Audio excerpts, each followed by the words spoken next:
L'actualité de ce jour qui est en rapport avec la tenue de cette rencontre entre syndicats et le gouvernement dans le cadre de la rentrée scolaire et universitaire 2022-2023.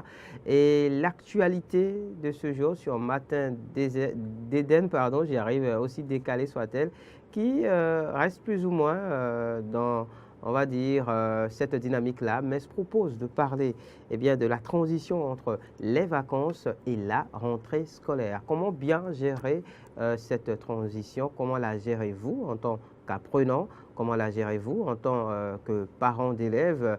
On va se concentrer donc sur ces deux éléments-là au détour de l'actu décalé de ce matin. Laurent Roland, Tony Kesson Plateau partagera avec nous ses expériences. Vous pouvez faire pareil en nous appelant au 96 116 68 68, 96 116 68 68. Et aujourd'hui, de manière spécifique, vous pouvez commencer par nous appeler maintenant. 96 116 68 68. Le directeur Euseb Pativo avec nous en plateau, qui est un enseignant à la retraite et spécialiste des questions d'éducation, prodiguera aussi des conseils aux uns et aux autres en la matière. Directeur, bonjour. Bonjour Ahmed. Bienvenue. Bonjour. Bonjour, directeur. Amis téléspectateurs, bonjour. Laurent, merci d'être resté des nôtres. C'est moi. Je commence par le directeur Euseb Pativo. Alors, cette transition, justement, nous y sommes, puisque la rentrée, c'est dans moins de 2 semaines. Si. Comment on se sent non, je ne vais pas faire la question de cette manière, puisqu'on est censé parler un peu plus tard donc, des enseignants. Mais en tant qu'élève, justement, quelles sont les dispositions pratiques à prendre au regard de cette période? On vient de passer quoi, un peu plus de 2 mois de vacances.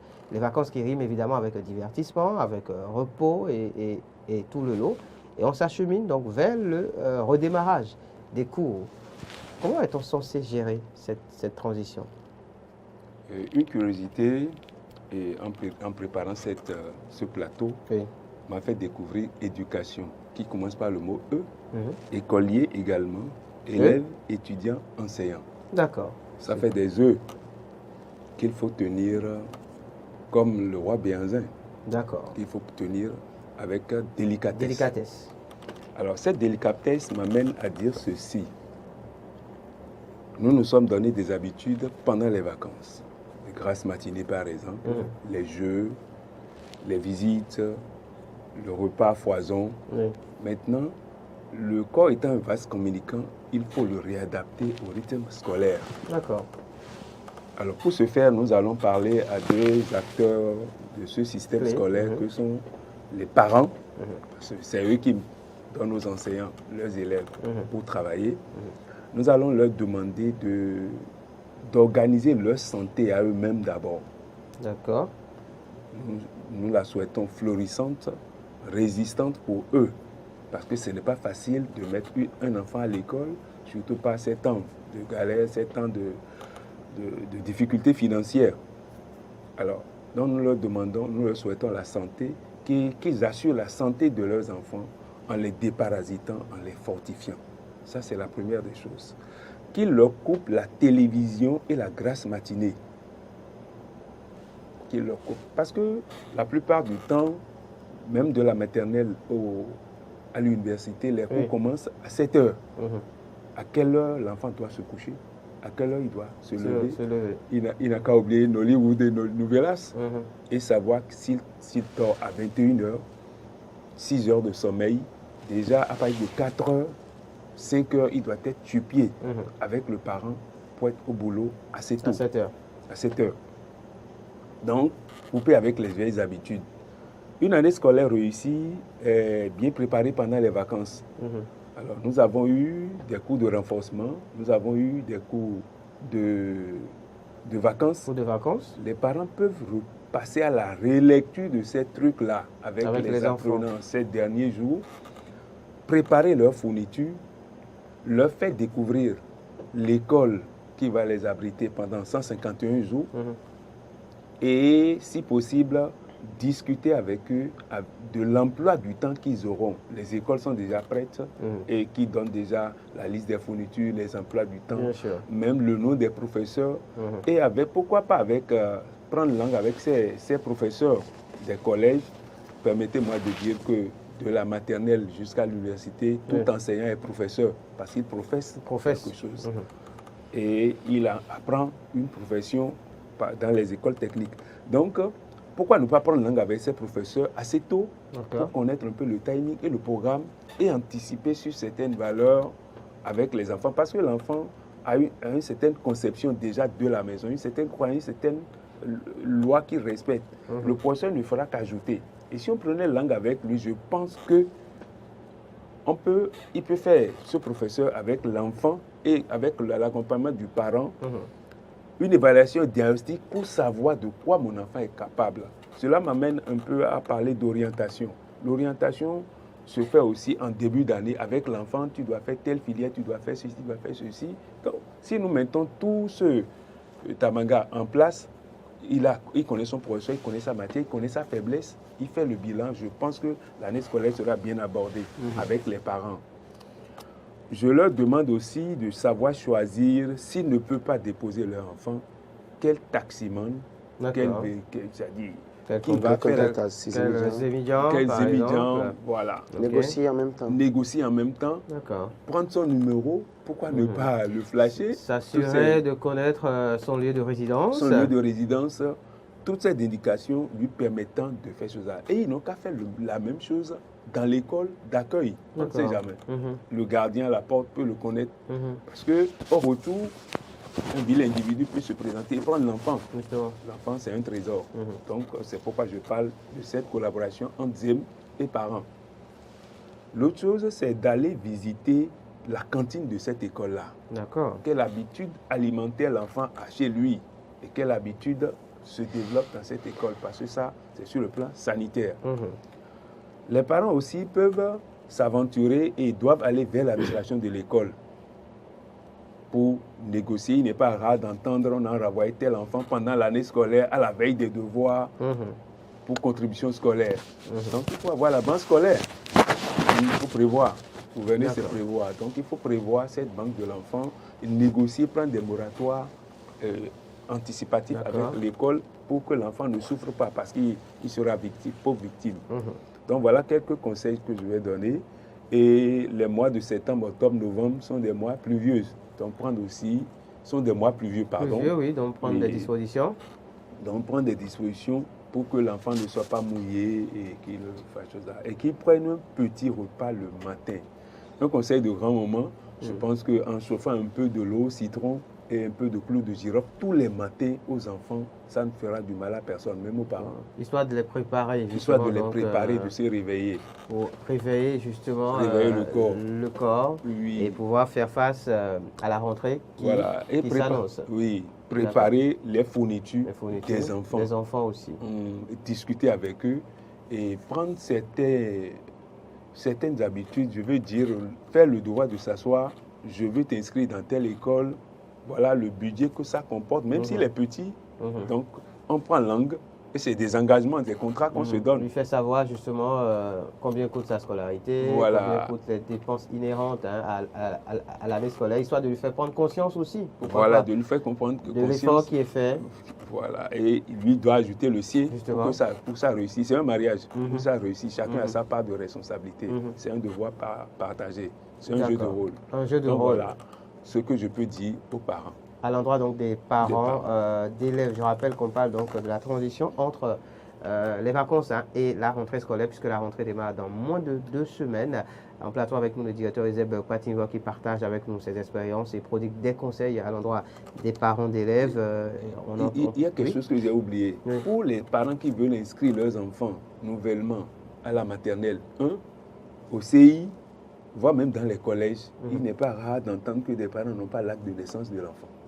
Alors que ça ne coûte plus rien au Bénin aujourd'hui. Bien sûr, aujourd'hui on peut l'avoir.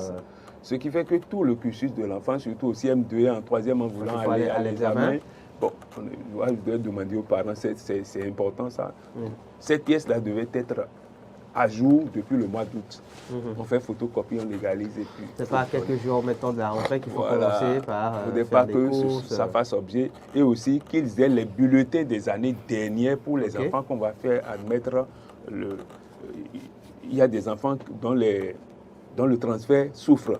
Or, aujourd'hui, avec EducMaster, il suffit, avec le collège de départ et le collège d'arrivée, qu'il y ait transition de ce numéro d'EducMaster. Je pense que ce serait terminé. Donc, beaucoup de parents négligent cela. Autant d'éléments dont il faut tenir compte et que partage avec nous le directeur Euseb Kpatimvo sur l'actu décalé de ce matin. Je rappelle que le numéro à composer, c'est le 96 76 68 68, 96 76 68 68. Venez nous dire comment vous gérez donc cette transition entre les vacances et la rentrée scolaire qui démarre dans moins de 2 semaines. Vous retrouvez-vous ou pas dans tout ce que vient de prodiguer comme conseil le directeur Euseb Kpatimvo? Laurent Roland-Tonekes, le parent d'élève, et là c'est le parent d'élève que je questionne, est-ce que cette période elle est facile à vivre pour vous? Il y a un élément clé en rapport avec les fournitures scolaires par exemple. La transition entre les vacances et la rentrée scolaire eh bien, est aussi en rapport avec les fournitures scolaires, la préparation des frais d'inscription et de scolarisation des enfants. Comment gérez-vous tout ça? Je crois qu'en tant que parent, on ne doit pas se laisser surprendre en réalité. Ce n'est pas en septembre qu'il faut commencer par le 5 septembre, il faut commencer par courir pour chercher de l'argent pour acheter les fournitures scolaires. C'est-à-dire que quand l'année scolaire finit déjà en juillet, vous savez qu'une autre année scolaire doit commencer en septembre. Et donc, par conséquent, à partir de ce moment, vous devez déjà commencer par vous préparer. J'ai questionné un parent d'élève il y a quelques jours qui me disait, par exemple, que lui, il est dans une tontine et que déjà en août, il ramasse sa part et que ça lui permet d'acheter toutes les fournitures et d'acheter les uniformes pour ses enfants. Et puis, il oublie ça. Il n'attend pas un salaire pour acheter les fournitures pour ses enfants. Donc, je crois qu'une année scolaire se prépare sur plusieurs mois. On ne vient pas en septembre pour commencer à courir dans une certaine mesure. Et je crois que aussi, ce n'est pas une période aussi facile à vivre.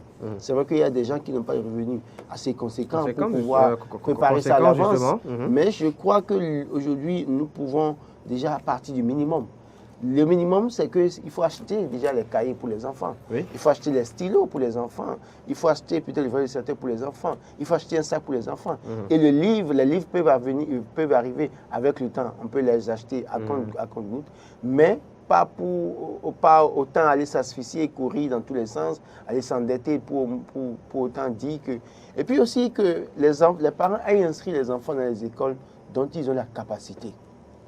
Parce qu'il ne sert à rien de dire mon enfant ira faire tel grand collège de Calavi ou de Cotonou parce que le voisin a envoyé ses enfants là-bas. L'enseignement, c'est le même partout. Le problème, c'est que peut-être que les conditions quelque part peuvent amener les gens à mieux avoir de bons résultats. On a vu des enfants qui ont fait des écoles publiques qui ont eu les mentions très bien au bac dans ce pays. Donc, tout dépend des conditions que vous donnez à votre enfant, et ça, tout dépend de ce que l'école aussi donne dans une certaine mesure et comment est-ce que votre enfant est prédisposé à être meilleur dans une certaine mesure.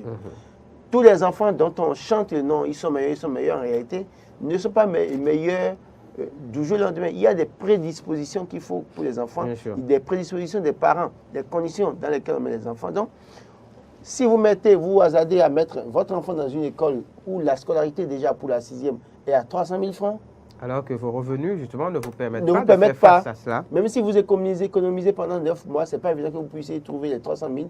Mais puisque le voisin a fait ça, vous faites ça à un moment donné, puisque vous n'avez pas les moyens. Les autres, c'est des privés. Ils sont dans un système commercial. Ils veulent de l'argent.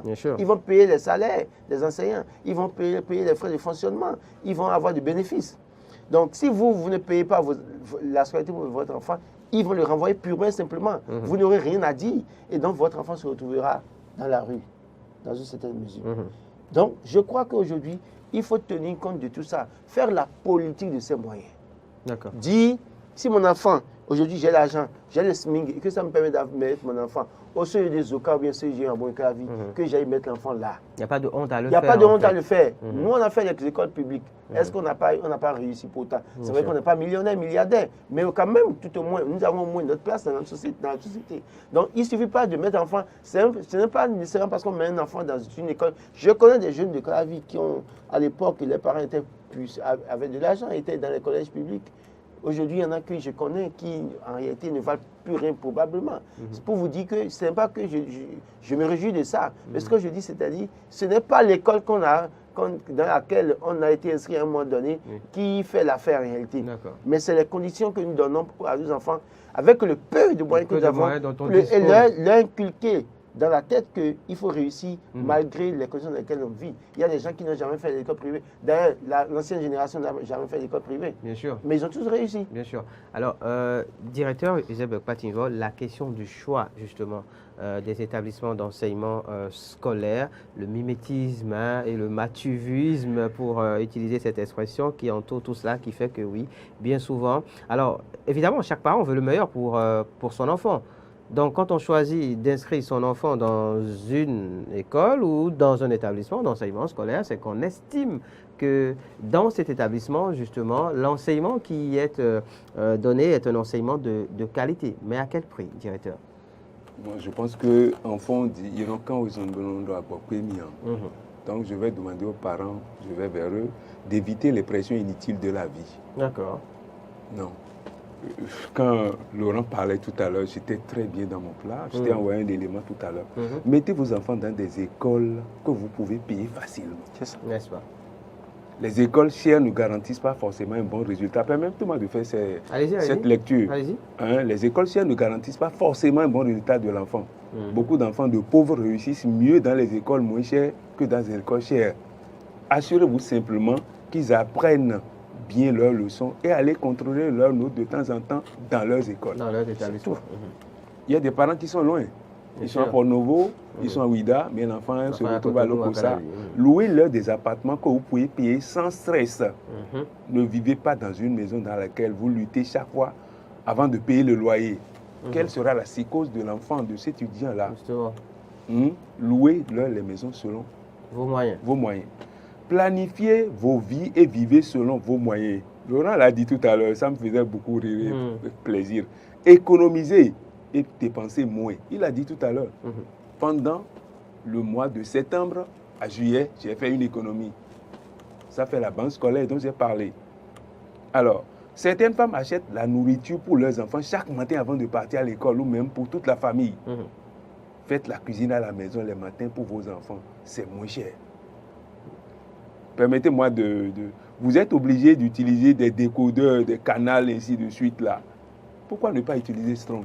Excusez-moi beaucoup, pour avoir les chaînes éducatives africaines. Eden TV aussi. C'est un choix. Eden TV, ou les émissions éducatives, le Bien sûr. Manger de ce matin. C'est-à-dire, je veux dire, pas de pression. Ne courons pas. Il ne sert à rien de se mettre la pression pour rien. Il ne sert à rien de se mettre la pression, justement. Si moi j'ai mis mes enfants dans une école privée, c'est parce que j'ai les moyens et j'ai la possibilité d'aller suivre. Il y a des enfants qui ne supportent pas qu'on les renvoie de l'école. Moi, j'ai un garçon qui un jour m'a dit, mais le surveillant m'a dit, si je viens demain sans l'argent, il va me renvoyer. Donc je n'y vais pas. Et il m'a dit, je n'y vais pas. Si tu n'as pas si tu ne me donnes pas l'argent, j'y vais pas. Il avait à peine 9 ans. Il me l'a dit ouvertement. Il a raison. Et il n'a pas demandé à ce que je l'inscrive dans cette école. Bien sûr. Mais je me suis débrouillé le jour-là pour lui remettre l'argent.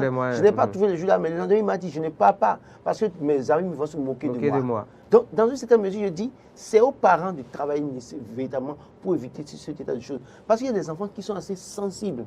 Et rien que pour ça, ça peut le déstabiliser à jamais. Bien sûr. Il ne va plus retrouver ses marques et finalement, il va commencer par dégringoler. À un moment donné, il n'aura plus envie d'aller à l'école. Il va se retrouver dans les rues avec les camarades, autant de choses. Je crois que faisons les choses en fonction de nos moyens. Si j'ai la possibilité d'inscrire un enfant dans une école où on peut payer 1 million, écoutez, il y a des gens qui mettent les enfants à 1 million maternel à Cotonou. Bien sûr. Et pourtant, d'autres ont mis enfants maternels dans 35 000 ou 25 000 à Kavi ici. Et les enfants, et cet enfant est plus doué, et même surdoué, plus que l'enfant qui paye 1 million, pour lequel on paye 1 million. Donc je crois qu'on ne va pas se mettre de pression inutilement. Faisons les choses en fonction de ce qu'on peut. De nos moyens. Et évoluons. Voilà ce qui est donc de la responsabilité des parents par rapport à comment bien gérer cette transition entre les vacances et la rentrée scolaire. Je rappelle que vous avez la possibilité de venir apporter vos différentes contributions à cette discussion en nous appelant au 96 216 68 68. Des questions à poser, pourquoi pas aussi au directeur Eusebio Kpatimvo.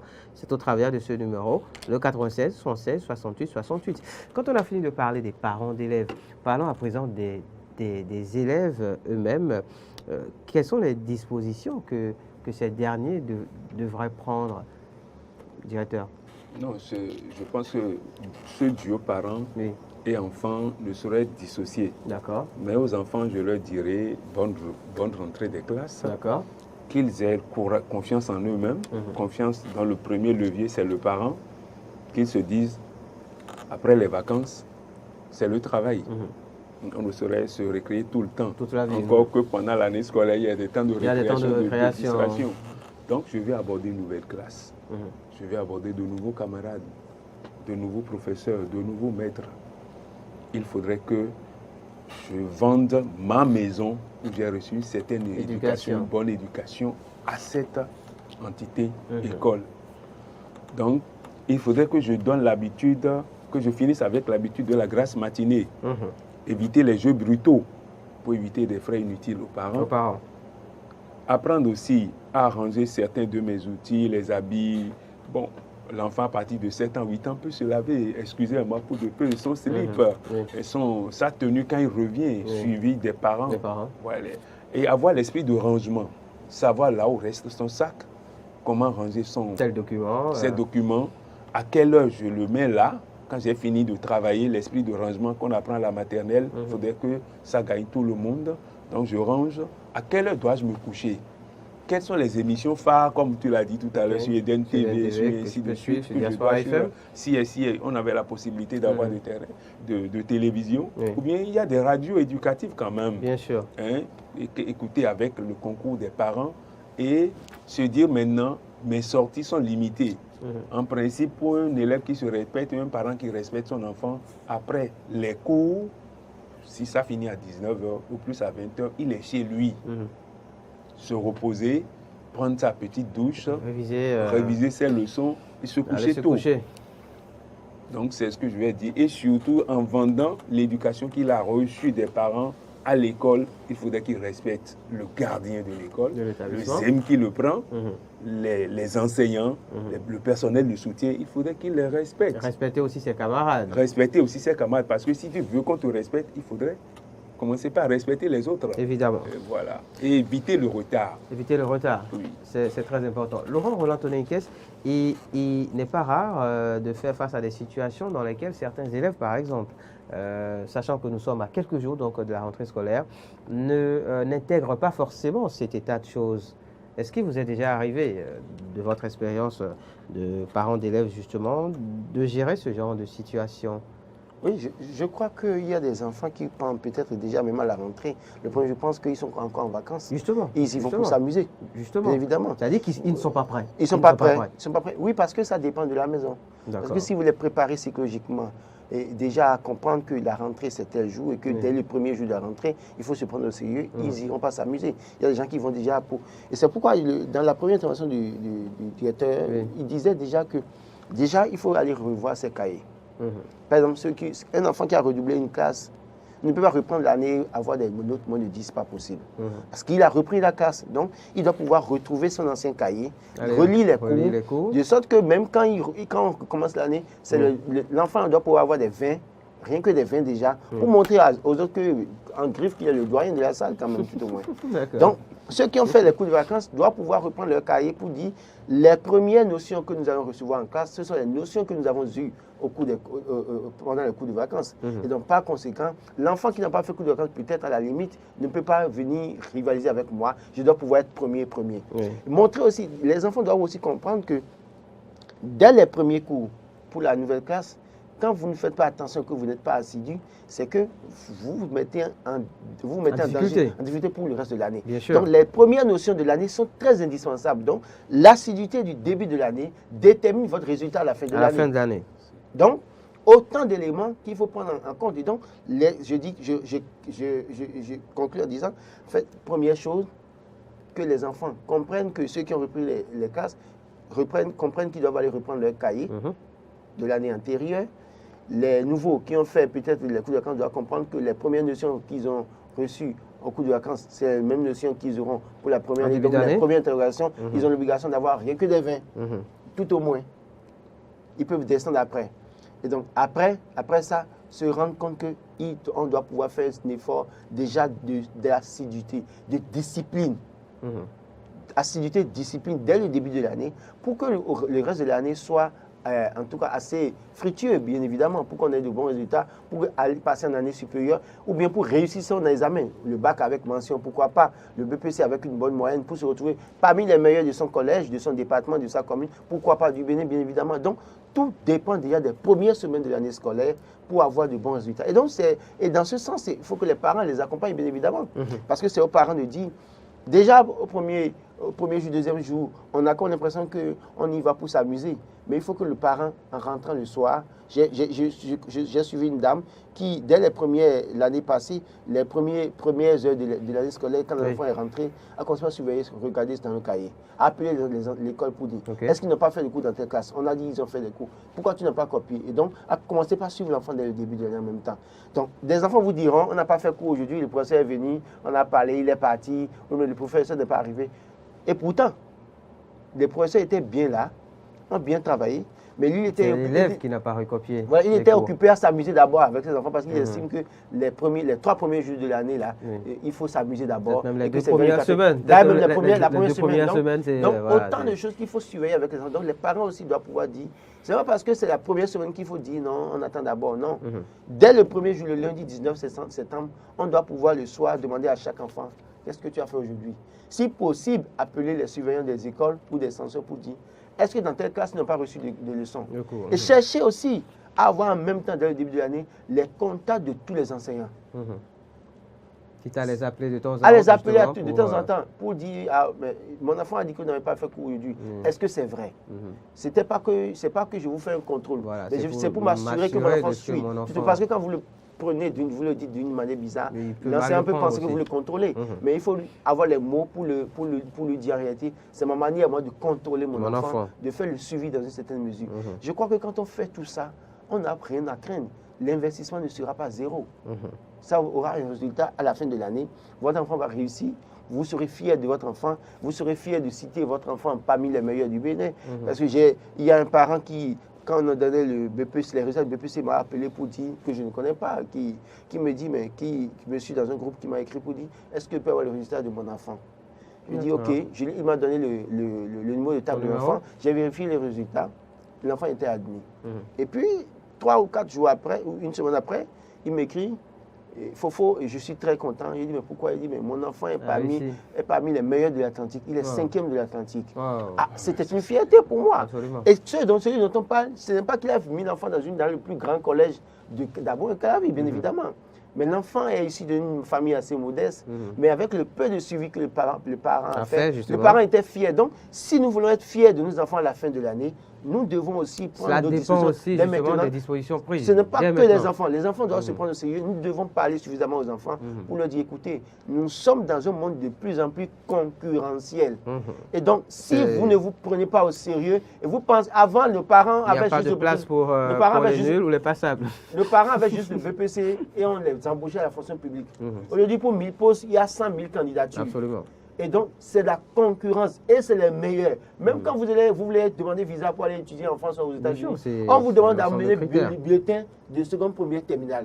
On veut voir si vous avez été meilleur. Parce que ceux-là ne veulent pas des tarés dans leur pays. Des cancres. Ils ne veulent pas des cancres. Merci pour le mot. Excusez l'expression. Oui, mais c'est ça.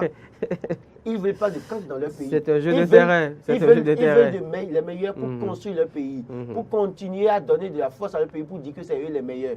Donc, si vous n'êtes pas meilleur, vous n'avez pas de porte ouverte devant vous dans ce monde de concurrence. Et vous faites bien d'en parler, Laurent Roland-Tonniquez, dans un contexte où on sait que de moins en moins, malheureusement, la jeunesse accorde de l'importance aux études. Directeur Pativon, ce n'est pas vous qui me direz le contraire. J'ai une question pour vous. C'est vrai qu'on finit dans 2-3 minutes. Je rappelle quand même que c'est le 96, 76, 68, 68 pour ceux qui ont éventuellement des contributions donc, à apporter à cette discussion. On parle donc de la transition entre les vacances et la rentrée scolaire, puisque la rentrée démarre dans moins de 2 semaines.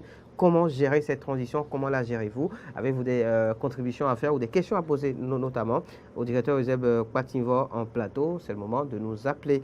Alors, directeur, j'ai une question bête peut-être, mais on va y aller quand même.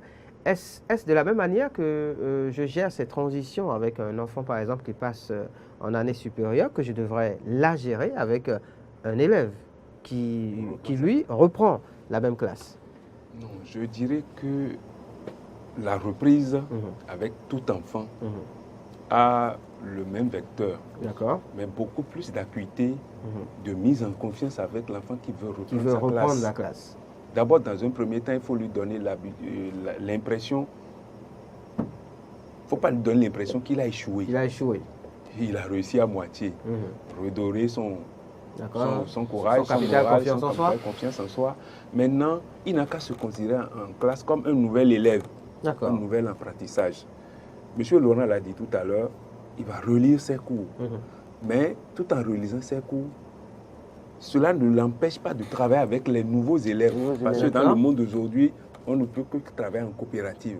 C'est sûr que l'année passée, il lui avait manqué certaines choses. Qui peut gagner avec les autres. Avec les autres. Les nouveaux élèves. Il faut lui dire aussi de poser des questions à ses maîtres, à ses professeurs. Parce qu'il faut finir avec les élèves timides, les enfants timides. Non. Le monde d'aujourd'hui n'a plus besoin de timidité. Les gens timides. Il faut aller vers, il faut coopérer. L'autre chose qu'il faut lui dire, c'est que faut éviter de lui dire des choses qui vont le décourager.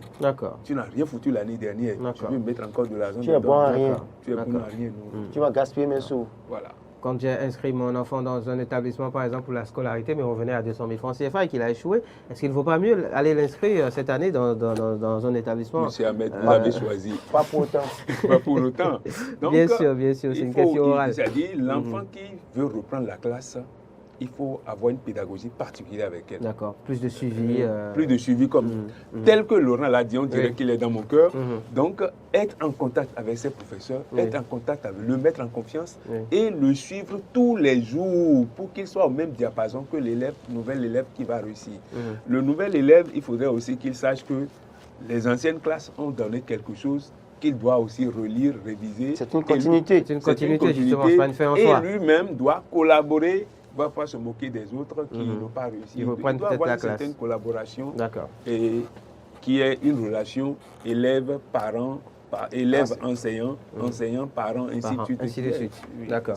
Merci, directeur Eusèbe Kwatingvo. Je rappelle que vous êtes enseignant à la retraite, spécialiste des questions d'éducation. Merci aussi à Laurent Roland-Tonné-Ikes d'avoir partagé ce plateau avec nous. On a parlé donc ce matin, au défaut de l'actu décalé, de la transition entre les vacances et la rentrée scolaire. Comment bien gérer cette transition, justement. Les conseils utiles ont été prodigués aux élèves et aux parents. On va souhaiter donc une bonne rentrée des classes aux uns et aux autres. Bien sûr, on reviendra en plateau avec le directeur Eusèbe Kwatingvo dans les prochains jours pour parler d'autres thématiques en rapport avec la rentrée scolaire. Stop et fin donc de l'actu décalé de ce matin. Stop et fin également de Matin d'Éden de ce jour. Merci à chacun et à tous de nous avoir suivis. Rendez-vous demain en plateau. Mori Agua. Agréable.